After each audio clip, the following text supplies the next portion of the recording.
Loud? Not loud enough? Okay. Okay, so this is the first of my 3 lectures entitled generally Mining Virtual Universes. Online, because part of it will be how you can actually do all this from your web browser, for example. So first, why am I standing here? As Jola said, at some point I set up following Alex's example, where they set up a database for accessing the SPSS data. We did something for the Millennium simulation. There's some links there where you can go to. There's this multidark.org, which is the one that contains the Bolshoi simulation, part of the Bolshoi simulations. More recently, I did some work, especially in Roderick Overzier, as an observer, setting up what we call the Millennium Observatory, and I'll actually try to frame my talk, especially today, a little bit around that. Like you see, there's lots and lots of other people who have participated in this, including also the Virgo Consortium as a whole. There's a mirror database in Durham, and GAVO, which stands for the German Astrophysical Virtual Observatory. And why am I here? This is something about Alfred Simon, Weidmann's made kind of Moore's law for n-body simulations, having here the year and here the number of particles that people could simulate. So, anyway, this here, 18 of this Millennium simulation, it was run in 2005, roughly 10 billion particles. Well, next to it, the Millennium 2 with higher resolution, same number of particles, but higher resolution means it takes longer to run, and then run all the way up there, the Millennium Max-Planck-Gesellschaft, which has 300 billion particles. I put these on right now, I don't know where exactly, but I'll show you a bit, I don't really know where they were running. But they're roughly the time scale probably on this line, this is about 2 more. Okay, so I have 3 lectures and 2 hands-on sessions that are roughly going to be like this. So in this lecture, I'll first give an overview of what I'm going to talk about and something called phenomenology. So what I want to eventually hope to teach you or to let you do in hands-on sessions is to make you build your own database.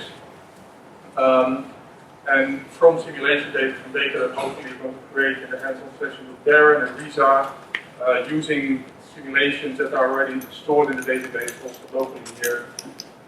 So what I want to talk to you about is more about the kind of data that we have in our database.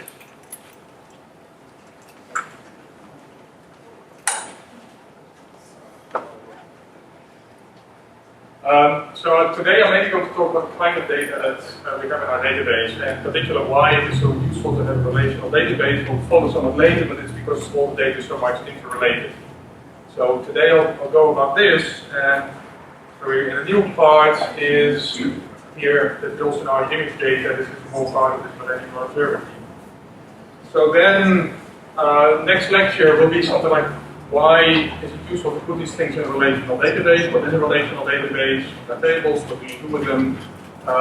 So there's lots of interesting scientific questions that actually you can quite easily translate into relational database queries and have the database answer for you. These are some examples of them. I will not go over those in detail now, but I'll try to show you a little bit where diagrams such as this come into play in the next lecture. Then another thing that I was asked to talk about is virtual observatory. You may have heard Alex mentioned something about it yesterday already. I'll talk a bit more about that in the 3rd lecture. I may be switching.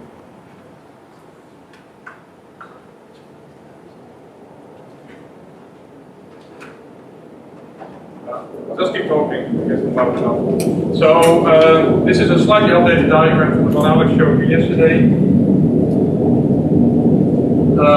Which is this International Virtual Observatory Alliance, lots of virtual observatories that together try to make sense out of a plethora of all kinds of different web pages and access sites for data. I'll try to explain a bit more about this lecture. Then I think I have to fill in the hands-on sessions a little bit more. Depends also what's going to happen in Darren and Risa's sections. Okay, which work. In the first one, you could start querying databases, and you'll start producing data like this. where we have conditional luminosity functions, where we compare different segment-analytical models as results of queries like these. Okay? If you're familiar with SQL, then this won't be unfamiliar, otherwise you'll find out how. And then the idea is also that in the second hands-on session will actually allow you to fill your own database, or your own part of the database, that we have installed here in the system already, with data, and also then to publish it in such a way that virtual observability standards will actually allow you to know this is an interface that is not yet the one that will be installed here, but it's one that's currently installed as a test, where it'll tell you not just to put data into the query, but also how to describe it properly so that virtual observability standards can actually see them, and then automatically your data is online available for the world. Okay, so today I'll start by the phenomenology. What kind of data do we put in these databases?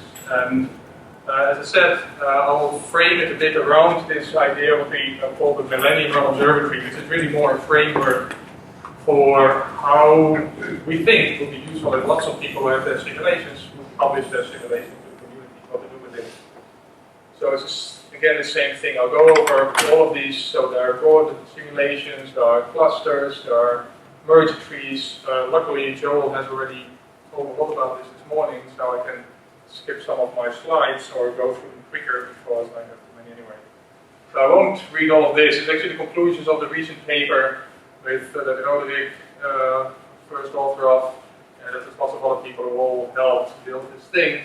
And it's really the idea that we want to extend the Millennium database, about which I'll come to talk later, and basically complete it and allow also observers to have more easy access to the data that we get. Slides will be online, so this thing is not there. So, okay, so my talk will basically be framed around this kind of a workflow or pipeline of simulation data and post-processing data.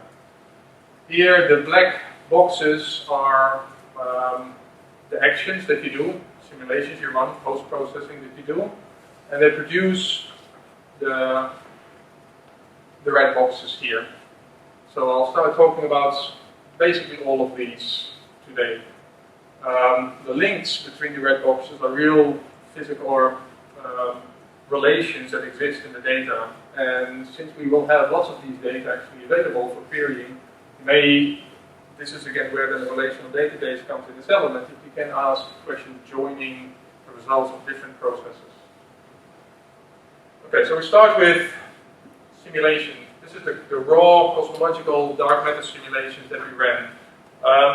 Again, this is of course a particular set of codes that we ran that are peculiar to the institute that I'm working at. So we ran Gadget, of course you can run art as well. And I think a lot of these features can actually serve, it's not only tailored to the Millennium simulation suite, but also to lots of other kinds. Like there will be classifiers, and whatever classifier you use is also important here. So first is simulation. So, well, we've seen these things before. I don't have the movie here, and I don't have music, and I won't go and sing. But this is a typical thing of clustering where structure grows. Okay, so the main simulations that we've had are, as Joel said this morning, the Millennium simulation was the one that was run in 2005 for 10 billion particles, 500 megaparsec on the side in the periodic box.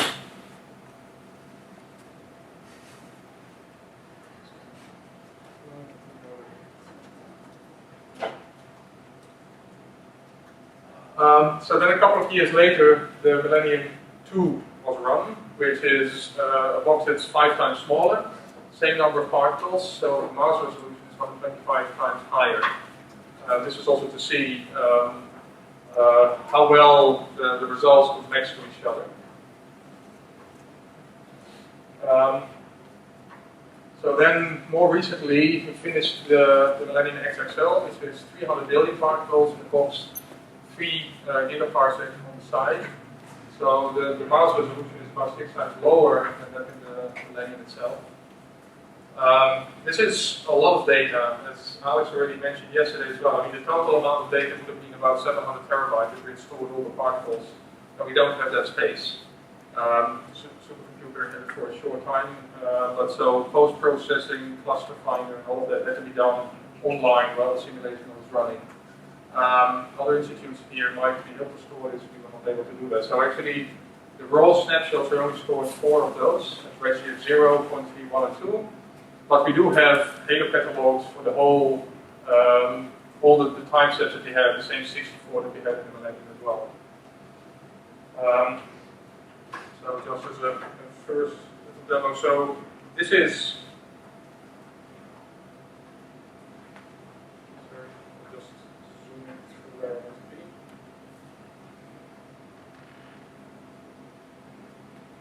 So this is a little tool that we've also started using elsewhere. It allows you to browse through the simulation.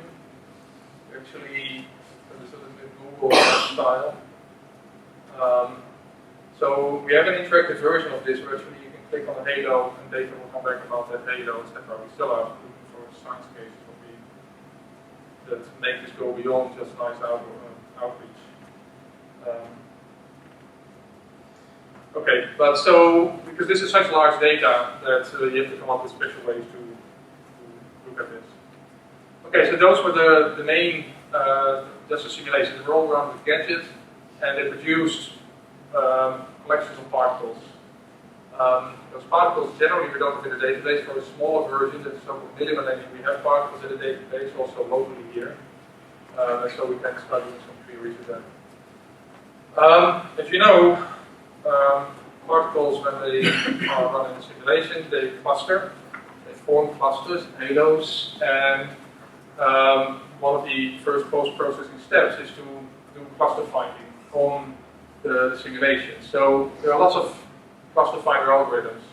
The ones that we are using are a combination of friends of friends and subfind, and I'll say a little bit more, give a little bit more details about that.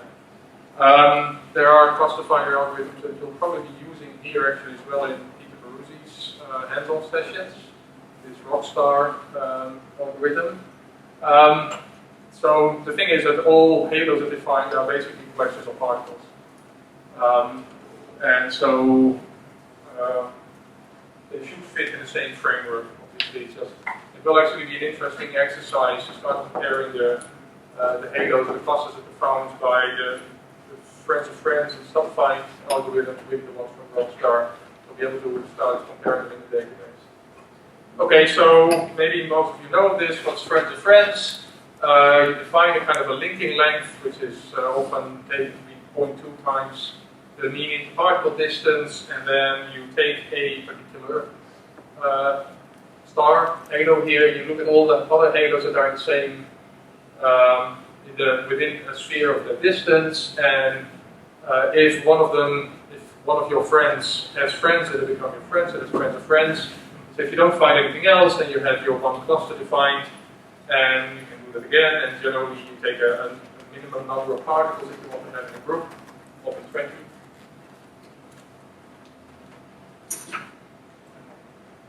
Okay.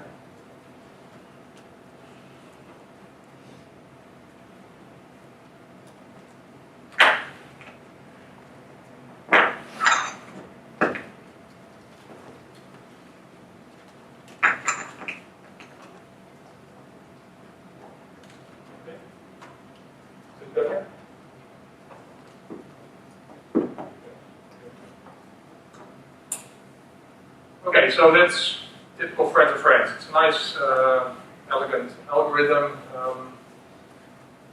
It's nicely hierarchical. If you take a smaller linking lengths, then you will have subgroups. If you have a larger linking lengths, then it will always grow, etc. So there's some problems. Friends of friends groups are rather noisy. Joel referred to that this morning as well. Like if you currently there are 3 friends of friends group here. These 5, this one, and this one. If you just move this one to the middle, then now suddenly it makes a bridge between these things. Okay, so this is one of the problems with friends of friends. It is quite easy to have some kind of dumbbell clusters that have just a tiny bridge in the middle. And And as Joel said, you might want something else. So this is why subfind was also created, which is looking at substructure in friends-to-friends groups. This is from the Millennium simulation, basically one big friends-to-friends group, and all the big, all the bright spots are basically substructures. And so we would like to have those as well. We think generally the way this will happen is that you have two friends-to-friends groups, they merge, and the core of one stays circling as a satellite in the other for a while. And you think that galaxies will have formed in the original one of the traits where they are now. So, again, there are lots of different algorithms to find substructure, and subfind is one, which was introduced by Springle et al. Again, I think that some people will have alternative versions. So what you want to find is gravitationally bound substructures. So what in subfind happens is that you order all your particles by local density, which is from SPH kernel, and then you start going down from high densities to low densities, and you find a peak. You find particles that are not on the peak. They have at least two particles nearby that belong to the same group, so these belong to a halo. And what you want to find is particles that are, in a sense, like saddle points. So there are the boundaries between two potential groups. So that, in a sense, at the first point, they're just candidate subhalos, and you can continue this, and so now you have a lot of candidate subhalos that then you start unbinding. So now you start looking at all the subhalos, are they actually gravitationally bound, using some relatively obvious algorithm. So, so what this then leaves you with is within your friends-to-friends group, this approach, that's the basis of the whole approach, is you start with friends-to-friends groups and you find substructures inside of that. Still tied to that. Okay, the Millennium simulations have at snapshots 0 about 80 million friends-to-friends group and about the same number of subhalos. Most friends-to-friends group have one subhalo because most friends-to-friends group are really small. Most clusters are small. The ones are big and some extra subhalos, but it hardly shows up. Some friends-to-friends groups don't have bound substructures, so don't have any subhalos inside of them. So the Millennium 2 has somewhat fewer, Millennium XSL has somewhat more. So we have here some mass functions at different redshifts. So this is the highest redshift, the lowest redshift, this is number of particles, this is the number. So this is just friends-to-friends mass groups. This is a correlation function for the XXL. So you see that we have even more for especially high masses. The XXL just shows that they have so much more statistics now that the high mass and we have better correlation functions. That's noisy. Again, so this is just to indicate a little bit what kind of data we have. We have one snapshot of the XXL actually in our database in Garking. It's not yet publicly available. For the others, we have all the snapshots, and so there's about 800 million halos, friends-to-friends groups in total in the whole Millennium simulation, and about the same number of subhalos. Okay, so then already Joel talked about merger trees. You know the halos that evolve by growing. So they are born in our simulation. They are formally born when there is a cluster found that has at least 20 particles. Then most of them actually grow slowly. They are real big. Some of them don't. You can grow by just accretion, which, in a sense, by definition, is by capturing structures that are not halos, they could be halos, but they might have less than 20 particles, they might be individual particles that are accreting. They could also grow by merging. You can have two halos that really merge together, like major mergers. And then finally, the subhalo may merge onto another halo and we go. So all of this is captured in the merging. There's some other things that Joe also already mentioned, that sometimes halos just dissolve. Sometimes they were really just fluke, at least depending on the algorithm. There may just have been fluke peaks of 20 particles that didn't really do anything. Sometimes they may get lost. Definitely the trees that we have in the Millennium actually, now they make a jump of one snapshot. You trace one snapshot further, and you start looking for the descendant of a certain halo. If we don't find the proper descendant, let's define at the next time step. But the time step after that we find it, we can actually jump. And this may happen if two halos just move very close together. At the point where they close, you can then for a moment not distinguish them and then they move on again. So when updated algorithms may actually take that into effect by, for example, looking in phase space instead of just in 3D space. Sometimes they're somewhat misidentified, sometimes the properties fluctuate. Sometimes you say this is the major halo and then I assign more mass to it, sometimes it's the other one inside of the fault group. So there's a lot of issues around this, and it's a messy world, and it basically is especially messy where you have merging effects, where you might also argue that the concept of a single halo or of two halos that are nicely virialized structures breaks down anyway. Anyway, so this is something that I'll try to show. So this is actually a tool. Just trying to grab it here. So this is actually a query that I did against our database that finds all the particles in a merger tree. So this is called Tomcat, this tool. I'll show more about this later. So what this shows is that the black part is actually a dark matter halo that equals 0. All the other branches that are colored by a progenitor at the very first time. So if we see if that works out here. For example, what you really are seeing here is that here is an evolution of a subhalo. So I show here X, Y, and Z of all the particles that end up in the subhalo, and I color them by the subhalo they belong to in the earliest time. So this you can do in SQL. And so here you see a stream of the subhalo that at some point merges into the main subhalo, and it's a little bit choppy.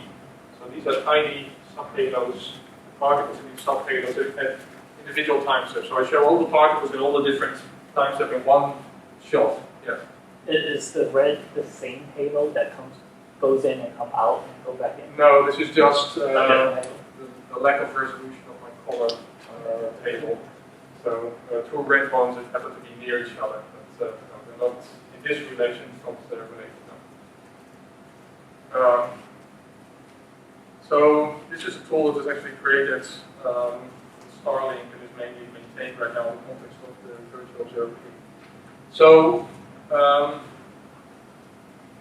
This here on the right side is the same diagram, but now only showing the halos. Okay, so you see here this red stream that we looked at earlier. Here is an individual halo, it's just an individual dot. And in principle, this is the evolution of the whole merger tree. So all of these things end up really in a final black dot somewhere here. So that's where they merge into.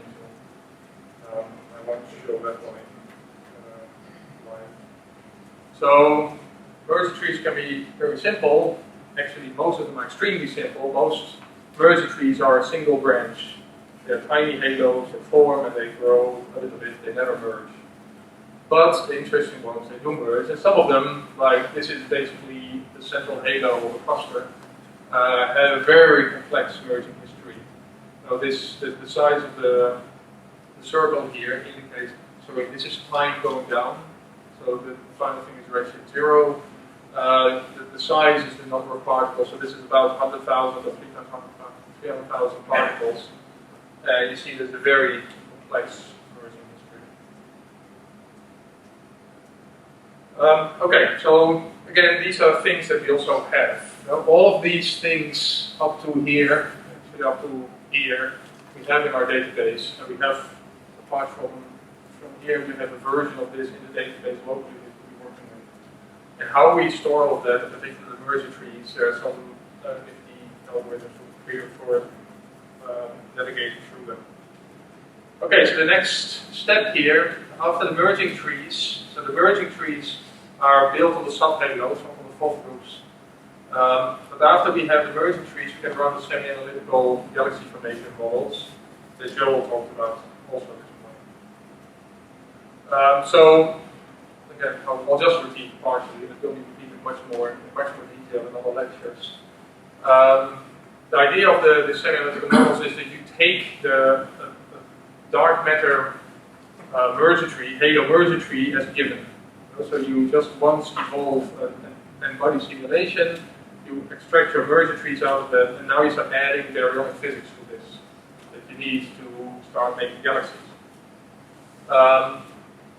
So the advantage of that is that you don't have to rerun your expensive simulation. And then you took 300,000 CPU hours to run. 6 million was for Bolshoi. Then 2, I think, was 1.5 million. The Max-Planck-Gesellschaft, you could only run one computer in Germany. You don't want to keep rerunning these. And once you start adding your hydro to it, for example, it will become much more expensive. So, but if you trust roughly your dark matter merging trees, then now you can start putting your baryonic physics in there. And that's what the semi-analytics basically do. They take the skeleton as given, and then they start putting cooling out of it in there.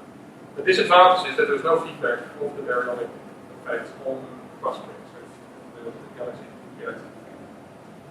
For example, if the dark halos could be expected to persist longer because there's this much denser core inside of the galaxies. So the one that there's lots of models. That's all in this tree. It started, I don't know when, Martin Frank or Alpha. And there's lots of these models. I will be talking mainly about L galaxies, which is a model that's mainly being developed in Munich. So at the MPA, there's lots of others, Andrew Benson, has his own model, there's a Durham Group Galaxy, Rachel Somerville, and then maybe there's lots of them here. And again, look at Darren's for all the details. Actually, there is another version of L Galaxies online available as well, a demo version that I'll talk about hopefully in the third lecture, so you can actually run it online. Not on the complete Millennium, but on a small version of that called the Mini Millennium. So, okay, the idea is so you have one of these trees, and then you have a friends-to-friends group, you have cold gas that cools, it forms stars, it goes up, it heats again, etc., etc. So there's lots of little physics modules in it, you can play with the parameters, and a lot of it is basically just parameter fitting as well. And then from a halo tree, you create galaxies that themselves also again merge. So we have merger trees for the halos, we have merger trees for the galaxies. This is the galaxy that sits in the center of this halo. Here color is roughly color. So red is red, blue is blue, V minus V color. This is stellar mass now. So, I mean, galaxies don't merge at the same time as their halo generally. In these models, they merge they can merge, sometimes they persist for a long time. This is again, this is basically a BCG from the original paper by Gerard Lemson and Jeremy Blazeau, where they used the previous version of the galaxy, L galaxies code. They looked at BCGs, but lots of galaxies are much simpler evolution than that. And as again, most galaxies evolve again inside of halos that don't do anything. And so they're just one long branch like this. Does every halo get a galaxy? Almost every halo. There are in L galaxies halos. In L galaxies, the model galaxies form at the center of friends of friends group the first time they form. In the subhalo there are certain subhalos that form for the first time as a satellite in a friends of friends group. So those actually in our model don't get galaxies because the only way in which gas can cool in the model is onto a central subhalo of the friends of friends group. So, but generally, yeah, every friends of friends group has one galaxy, not every subhalo. And then some of them persist for a long time. So one of the important and necessary features is also that when the subhalo that the galaxy is in merges with another subhalo, the galaxy itself is not immediately assumed to merge. Follow a Chandrasekhar approximation to predict when it might merge later on. And so therefore we can have satellite galaxies that are just circling around inside of the halo of another galaxy. If you had much higher resolution simulation, you could likely trace them longer. Okay, so what you then have is this kind of a friends-of-friends group with all this substructure produces galaxies not like this. Red and blue here are galaxies of roughly red and blue colors. And so the distribution follows the distribution here. Each of these little subhalos will still have a galaxy of its own, and there will be some galaxies in there that don't have a really subhalo.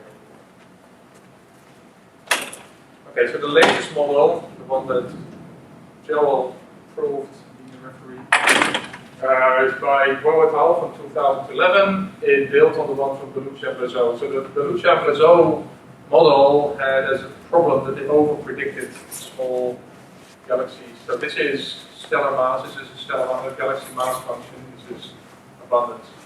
So this is the data built. And what Belouch-Blazot had to work with was the red line, which was the Millennium simulation. The Millennium simulation has particles that are 8.6 times 10 to the 8 solar masses. So times 20, so it's about 2 times 10 to the 10 solar masses is the smallest data that we have. So therefore we just don't have resolution at very small end.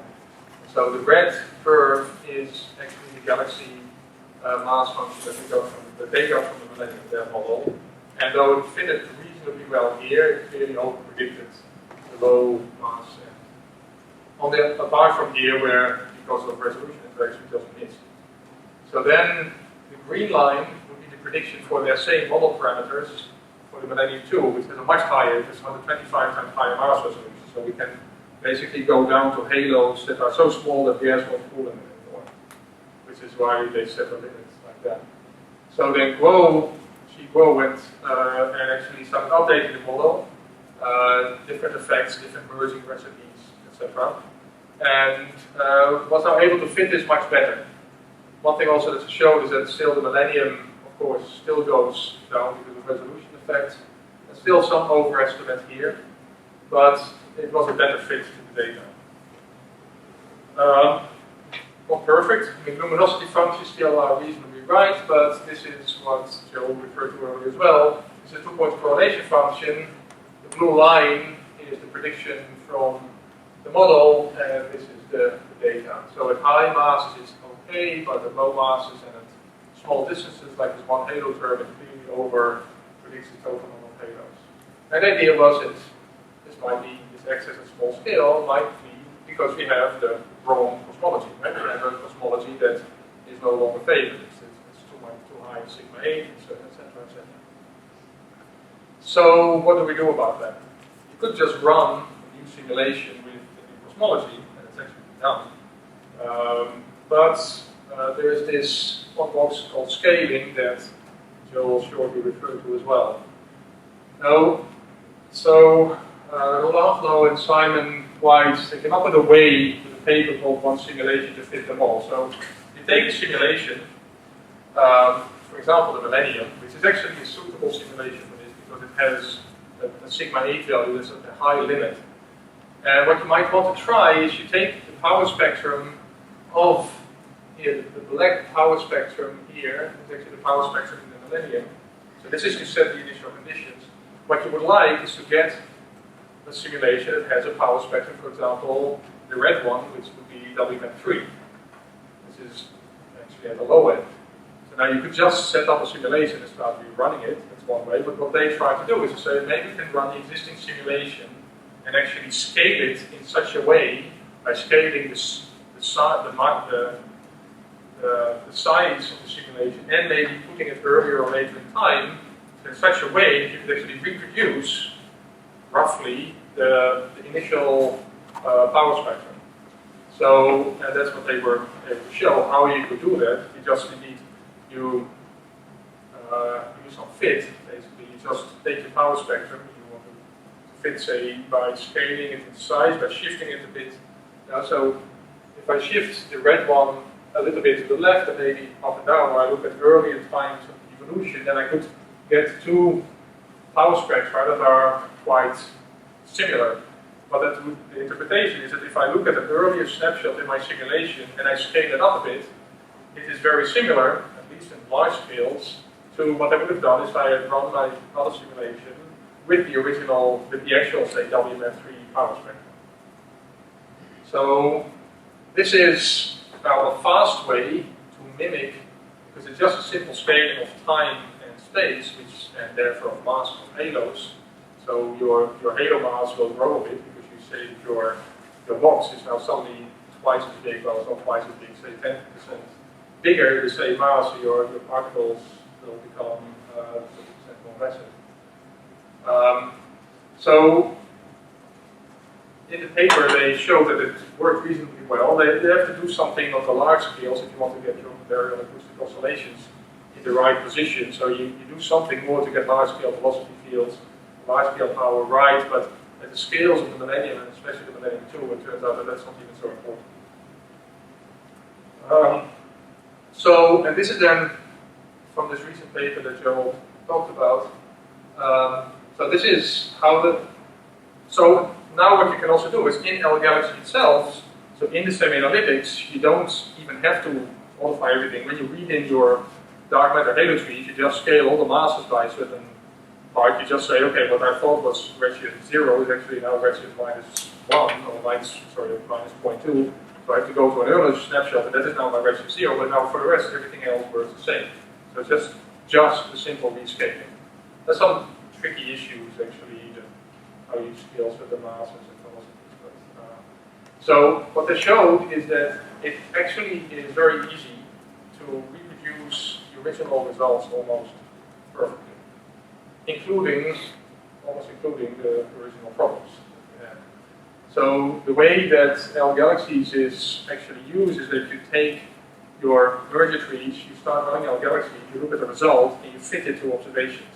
The observations that generally they use is the stellar mass function of the galaxies and the K luminosity function.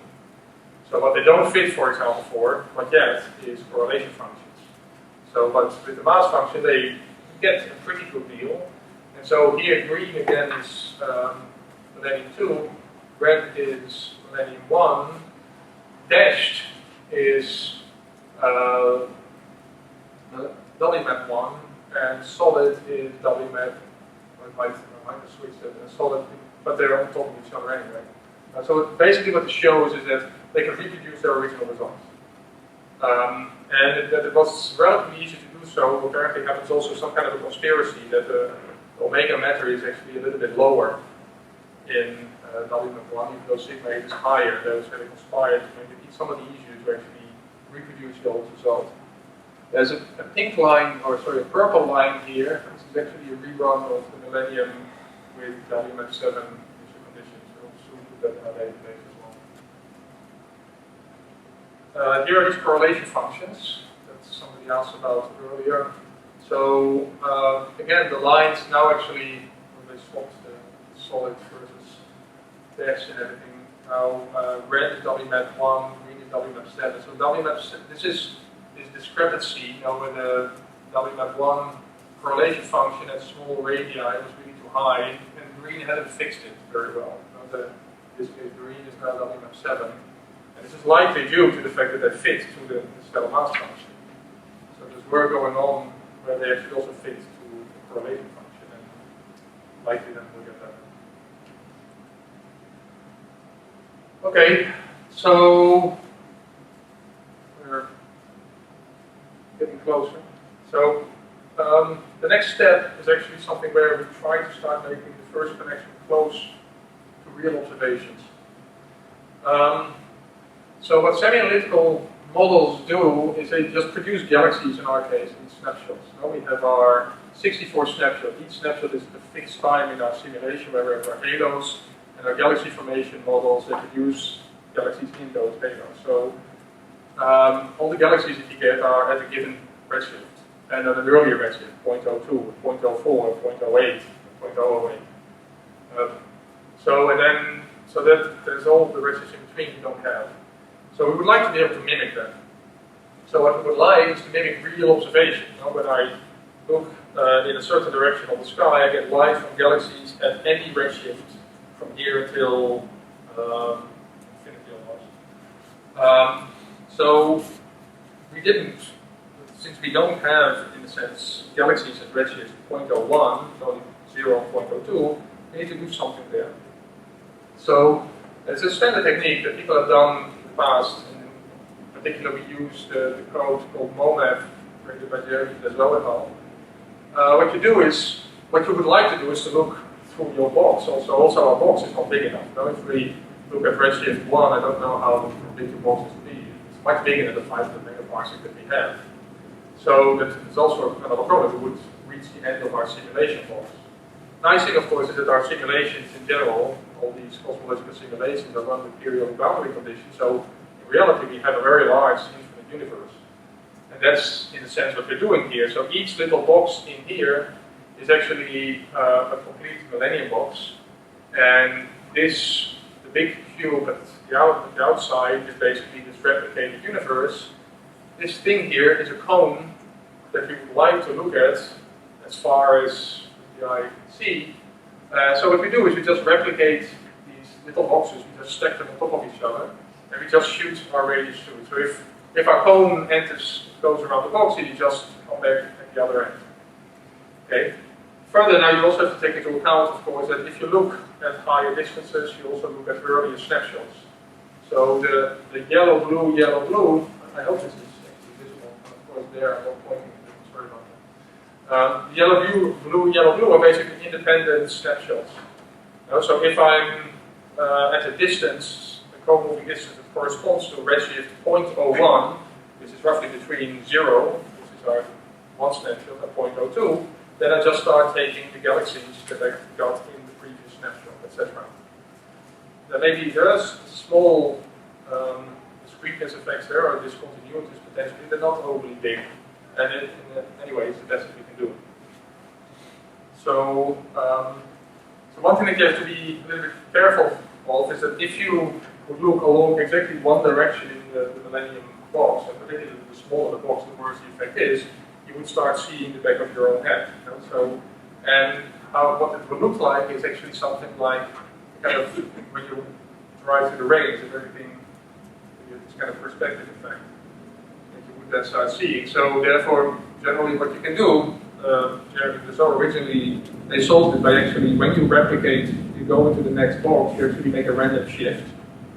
That's one way in which you would not generally replicate it. You can also do is just choose your directions right. Now if you have a narrow pencil beam, and you aim it at say some direction that I will call prime, then it takes a long time before you hit yourself again. So this is that same cone that I just showed before, but now it's all wrapped inside of the box itself. And so you see that it covers most of the, now you might see, it covers most of the whole box, and it takes quite a while before actually one cone sees itself again. Okay, so Jeremy did it for earlier another simulation that they had. For the Millennium, it was first done by Max-Planck-Gesellschaft. And so what you then get is a relatively realistic cone. You see it, this is a cone cut up in pieces. You see it high redshift, galaxies become redder, because what you also want to do, of course, is now that you take observer frame magnitude, so you have to do the right gate correction. You see that the density of galaxies go down at early times, you large distances, etc. You could, in principle, also do this in all sky. This is, or in very large cones. There you will at some point start running into this problem that there will always be a direction that is actually along the shortest axis where you would start seeing the snowpack. This is actually not exactly such a light cone, it's more similar to what Joel earlier showed as well. This is just slices through the observations here in the Millennium itself. So it also looks very different than that. Or it's very similar. Okay, so the newest thing that we've recently added is, so this whole part has been in the database since around 2006, 2007. And we've started adding new catalogs. Like the first time that we actually put the database online was when the Zone paper came out, so the first major galaxy catalog. That's where we had all our halos, etc. Then Max-Planck-Gesellschaft cones came out, we put those in the database. And so all of this is there. So what we've recently started doing is actually trying to make even closer contact to the observer. I started to create realistic, we hope, synthetic images. So what we've done so far is really going from a very pure model, pure dark matter, where basically nothing is directly observable, to get closer and closer to light cones now that are quite close to observations. So I mean, observations, what you do is you take an image, and it's not much more than you run some extractor, or some source extractor, and you assign luminosity sizes, etc. to the galaxies. And those you could now compare to our light cones. Now for a certain image, you get all the galaxies, you have their observer frame magnitude, and those we are actually in an idealized way reproducing in our light cones. So it's still idealized though. Now the source extractor, the real observations have all kinds of noise in them. They have instrumental effects and all of that, and so you can take them out, and people do take them out and try to correct for that, but we thought, okay, let's just push this one step further and start producing results that are even closer to the real observations. So, so that's this part that maybe early Corbusier worked on. It is very useful that actually that you have there an observer, because they really understand all these effects of point spectrum functions, image, dark noise, current, and all that stuff. So what we do is we use first a tool written by Emmanuel Bertin, who is also the one who wrote actually this extractor, which is a very popular source extraction tool. And so this code we actually updated a bit because he already does the complete realistic observations as well. But so we took out of the part where he adds the dirt in, as it were. So the first thing that we now produce is for a given light cone, we look at all the galaxies. We needed to add some extra information like the size, the apparent size, inclination, position angle, etc. And it produces an idealized image. Okay, so this is one humongous galaxy. It's a very big disk, basically. The cluster is like an ECG, except that we don't really update the cluster with light. But so all of these are ideal ellipses with disks and bulges. And so this is now created by this SkyMaker tool. And so then on top of this, we can now start observing these with the telescope. Note, by the way, that since the latest version of our model, we have inclinations, or we have actually the orientations of galaxies inside of the box is self-consistently calculated. Whether the model is good, it's very good news, at least it is there. So if there is some kind of a correlation between orientation and effect, we will see that here. So once we have this ideal image, now you can start observing it. And you can do it either by putting your own noise in there, or you can, or your own, say, Gaussian point spread function, or you can also start borrowing them from observations. So here, the building went out and actually got from the Kendall scheme their noise maps and their PSF. So if you then convolve the image with this, then now you start getting, well, now it becomes much more noisy than what we had before. Also, galaxies you just don't see anymore, they're really too faint, because you now also observe only for a finite time.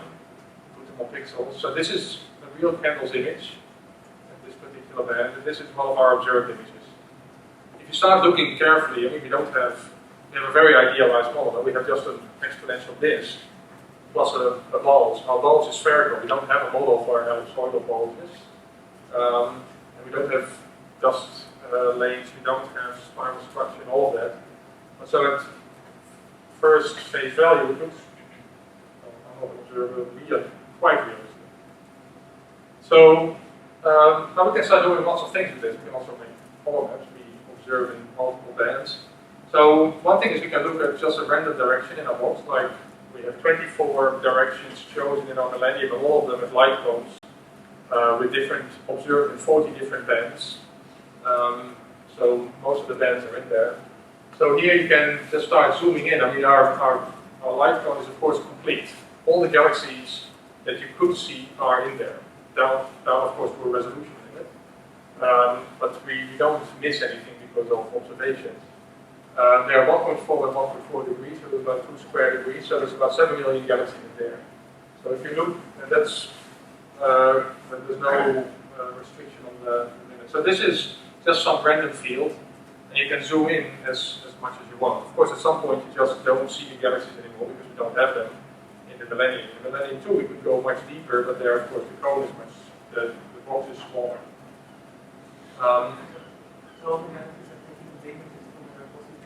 No, these are built really based on the model. So we have for each galaxy we have a bulge size, and a bulge luminosity in this particular band, and we have the same for the disk, the exponential disk.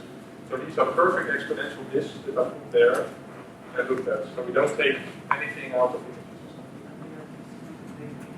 The inclination is actually taken from the orientation of the disk. So we have the orientation of the disk actually in the box, and so that's and it's calculated in L galaxies. Again, the models there are apparently rather uncertain. Are there any variations in cell population? Yes, not within the disk, but definitely generally, well, our disks have a global stellar population, but there's all kind of ages, metallicities, and all that. That's good. There are models being built where they actually have rubies on rings, so you could have gradients of metallicity and stellar populations.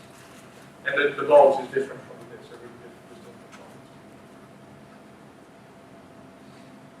Okay, so another thing that you can do, and this is one of the nice things actually that we can do with a database, you can choose your favorite object and then aim your code at that. So you can, for example, choose a cluster of 2, and now we can easily calculate where should we sit so that we can actually see that thing exactly at redshift 2 in the middle.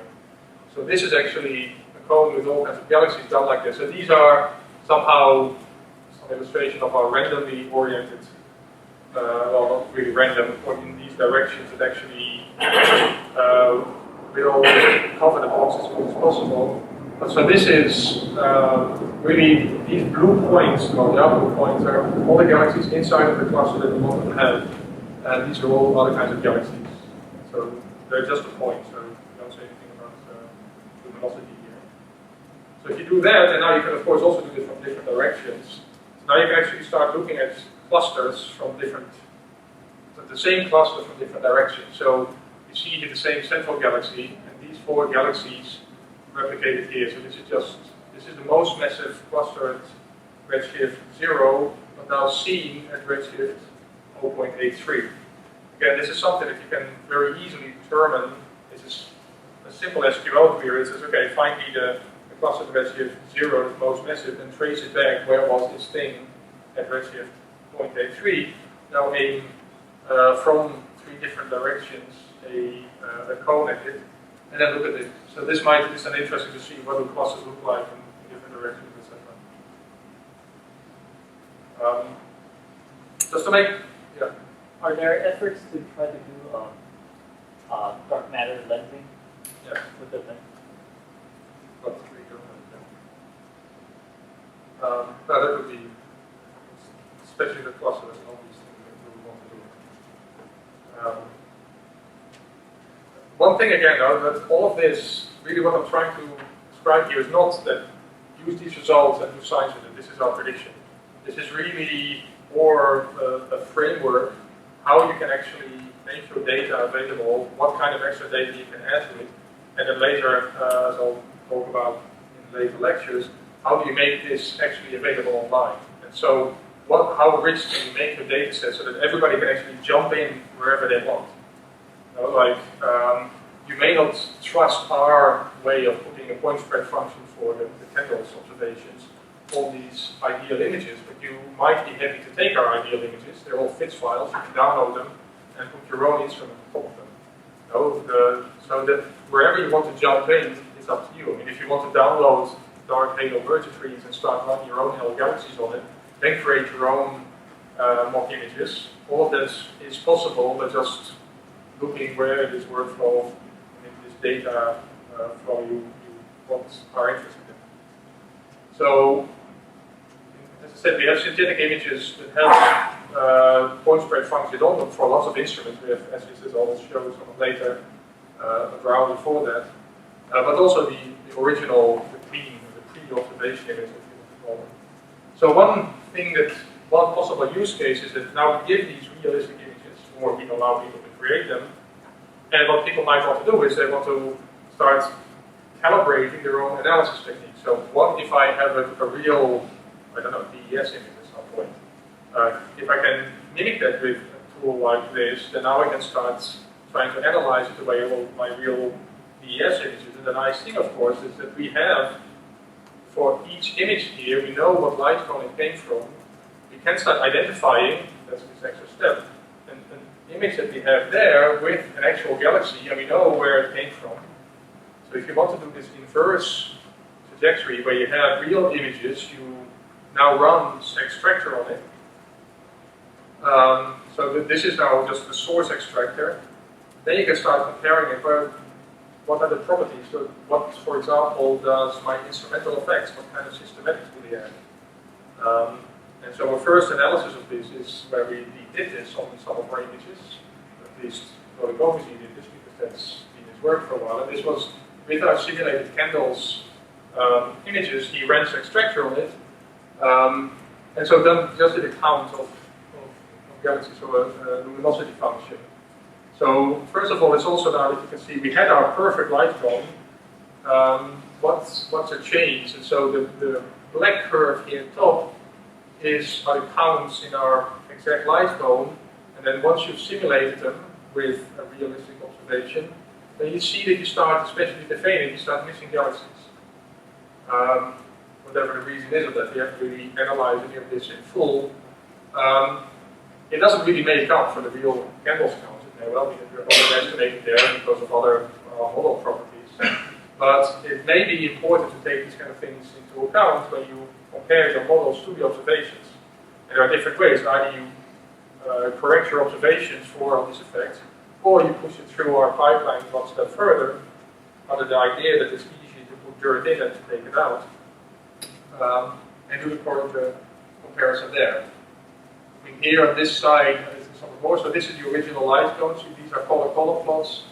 And one thing that you see is that actually, maybe not that clear from where you sit, that actually once you do this extracted color plots, the whole thing becomes somewhat noisier, somewhat more bloated. So you may want to take it into account. Okay, I'm getting near the end. So we have a database. Our Millennium Run Observatory basically is an extension, as I said, of our Millennium databases that I'll come to talk about somewhat later. So this is the address of the original database site. So the public site is just Gavo for the German Astrophysical Virtual Observatory, which is when we created the first /Millennium, which gives you data, gives you access to a database that contains what's called the millimillennium, which is 8 times smaller along the same mass as the millennium, so 5 to 12 times smaller.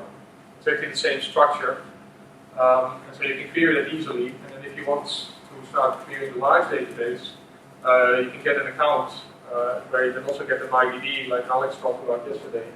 It's all somewhat less sophisticated as they have, but it seems to work. So I'll talk about the database more later. So to get at these images, you can go to this new website of MOS/MROps. And let's see if I go in there.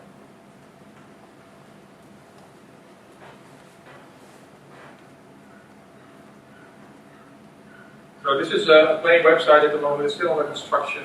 We put up a paper last week, just before this school, so that we can talk about it here.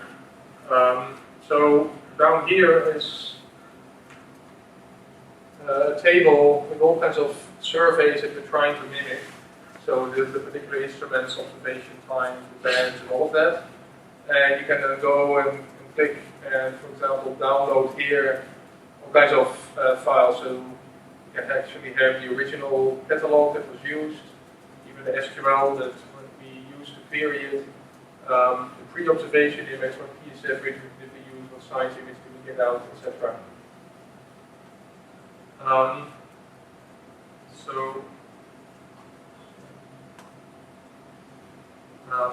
So there you can actually download FITS files, realistic FITS files that you can try to mimic, but also the FITS files with the original clean images. So one other thing that we've done, and this is similar to this browser that we showed for this XXL database, is that we also want to allow people to browse these images. So the images that we can create are as big as we want. You know? So we have images almost 100,000 pixels on the side. well, we could have them, well, we don't yet. To be able to browse it on your screen, clearly, I mean, you don't have that many pixels. And so this is also why things like Google Maps or Google Sky allow you to browse quite easily. So we have some code that creates these kind of image pyramids. If you zoom out, then you just get a coarse resolution, and then you can zoom in further. So we have two versions of that. Also, again, for this. So this is a currently public version. So we have a couple of cones on the left side, where they correspond to a light cone as we have in the database. That has then been observed with different instruments. So this is mimics the ultra deep field. So you can zoom in to this and look at some of these galaxies. There is also a good ERS image. This is much larger. Obviously, there are these realistic candles images. So this is actually taken the candles, and you can't see much of that here, I'm afraid. My screen is much better. If you look at it carefully, it's actually taken the candles noise maps and exposure maps. So some of the things that you can do in here is that we have some highlights. So for example, you can, this one is of course just outside of the picture. So this is a cluster at equals 0.3, 6, etc. So one extra thing that we've done here, which we haven't yet made public because it makes it way too easy to send lots of queries to a database, is a private version. So you can look at the same galaxies or at the same images. For example, this is the UC-HiPACC. Let's go to one of these. So now if you zoom in, then I hope you can see some of it. So it takes sometimes a while. If you now click on the image, then actually we go to the database and find the nearest galaxy within about 1 arc-second. And then here we show information about this. So this is a little SED. Right is down. Here there's information about this galaxy. Now then here we go to something called nuggets. So these are two galaxies quite close together. So another thing is that here we just show the galaxies that you've seen so far. So one of the things there is that we can click on the Friends of Friends ID. And then a query is sent to the database that will now show you the location of all the galaxies in the same Friends of Friends group as the galaxy that you just found. So these are some ways to just browse through the simulation data that is somewhat easier than just writing your own SQL queries. Again, we have to really see what is the nice use cases do you have for this beyond, say, outreach or just some of the wow factor. So for now, this was the end of this lecture. So the next one is mainly about the databases. So how to, that part that I discussed, where we have data that can actually be put in a database. Apart from the images, is basically everything. And then after that, I'll talk more about the official ways of publishing.